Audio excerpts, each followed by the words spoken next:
अस्सलाम वालेकुम नाजरीन, मैं हूं एंकर पर्सन नायला और आप देख रहे हैं city one news. Municipal committee के मेंबरान की सिफारिशात के बाद म्यूनसिपल कमेटी कमालिया के वरासती इंतकालात बहाल कर दिए गए हैं।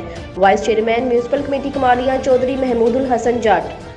म्यूनसिपल कमेटी हाल कमालिया में मेंबरान का बजट इजलास मुनक्किद हुआ, जिसकी सदारत vice chairman municipal committee Kamalia Chaudhry Mahmoodul Hassan Jatt ने की।